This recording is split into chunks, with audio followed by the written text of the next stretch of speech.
Good evening and thanks for joining us.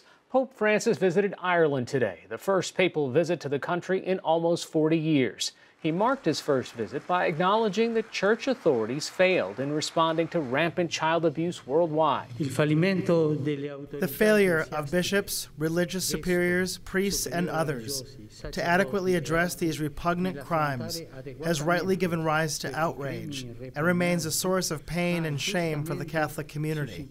I myself share these sentiments. The Pope did not offer any new measures on sanctioning church leaders who cover up abuse. Ireland's Prime Minister Leo Varadkar urged the Pope to take action and use his, quote, office and influence to make sure clergy accused of sex abuse are brought to justice. Ireland has been hit particularly hard by revelations of abuse after a series of government inquiries in recent years. Francis is in Dublin for the World Meeting of Families, held once every 3 years, and more than 37,000 people have signed up to attend. Joining us now via Skype from Dublin is freelance correspondent Amanda Ferguson. Amanda, we're used to the Pope being greeted like a rock star, people lining the streets of whatever city he visits. That was not the case in Dublin. Why? Well, it wasn't necessarily that it wasn't the case. It just maybe wasn't the same crowds that the Pope would have drawn in 1979, when his predecessor visited.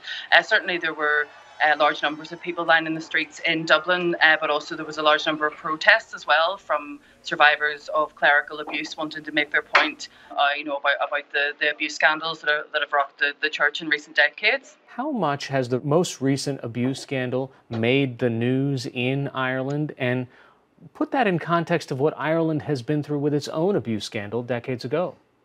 Yes, well, certainly given that the Pope was visiting Dublin today and tomorrow as well, obviously the focus has been pretty intense from international media. There's 1,200 journalists from 30 countries with all of their eyes on every move that the Pope is making and every sort of issue that's being raised around the Catholic Church. So certainly what happened in Pennsylvania has been high on the agenda. And I think that, given that this is the first opportunity a Pope has taken to visit Ireland since all of the abuse scandals have emerged, it's certainly been something that everybody's been talking about. It's a long history of sexual abuse, physical abuse, and other abuses of people linked to the Catholic Church, including a forced adoption. So all of those issues were looked at today, scrutinised by the media, addressed by the Taoiseach, Leo Varadkar, and perhaps not so much by the Pope, not to the satisfaction of survivors and victims anyway. What about the survivors and victims of Ireland's own scandals? How do they feel about it? What are their protests today? Yes, well, outside Dublin Castle, where the Pope gave his address earlier, members from the Savia organisation, survivors and victims of institutional abuse, held a demonstration where they held up banners. And they had a number of little pairs of baby shoes scattered across the floor to make a point.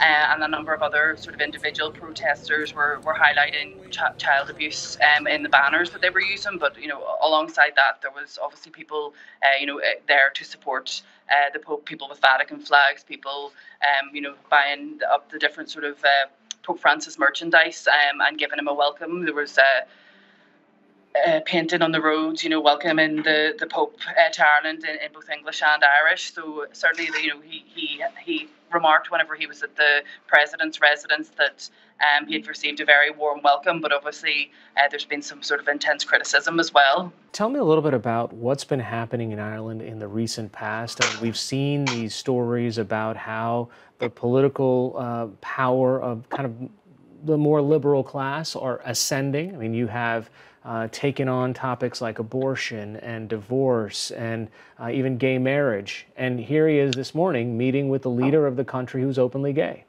Yes, so this is true. The Ireland of 2018 is a very different place to the Ireland of 1979.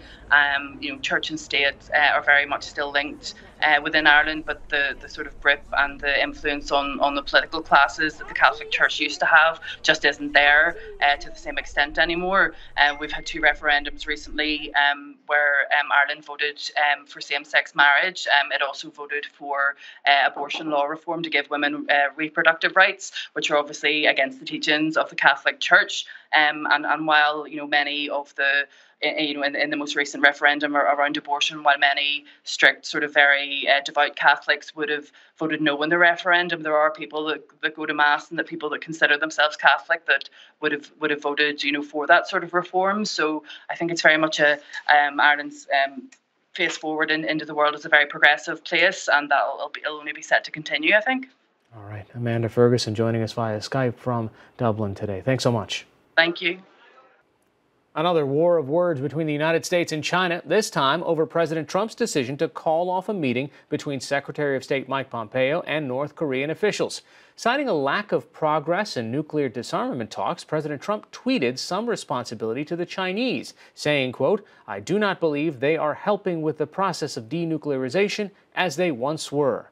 A Chinese foreign ministry spokesperson said today that China is, quote, "seriously concerned over the president's accusation." A federal district judge in Washington struck down key provisions in 3 executive orders President Trump signed this spring, which would have made it easier to fire federal workers. Under the president's orders, underperforming employees would have less time to show improvement before being fired. They also reduced the time federal employees in union positions could spend on union business during work hours. The administration had no comment on today's ruling. Thousands of Rohingya refugees protested in Bangladesh today, marking the 1-year anniversary of violence in Myanmar that drove them from their homes. Hundreds of thousands of the Muslim Rohingya now live in what is one of the world's largest refugee camps. Marchers prayed to return to their homes in Myanmar and demanded justice for the dead. A series of attacks last year on police stations by Rohingya militants led to a brutal crackdown against the Muslim minority group by the Myanmar military. The Democratic National Committee voted today to sharply limit the influence of superdelegates at the 2020 presidential convention. Going forward, the elected officials, party leaders, and donors known as superdelegates will vote only in a contested nomination process, not during the first ballot. The role of superdelegates became controversial during the 2016 Democratic primaries. That year, many of the superdelegates backed Hillary Clinton early in the convention. Supporters of Senator Bernie Sanders considered the influence of the party establishment as an unfair advantage and a symbol of a rigged process. After today's vote at the DNC summer meeting in Chicago, Senator Sanders called the decision, quote, "an important step forward."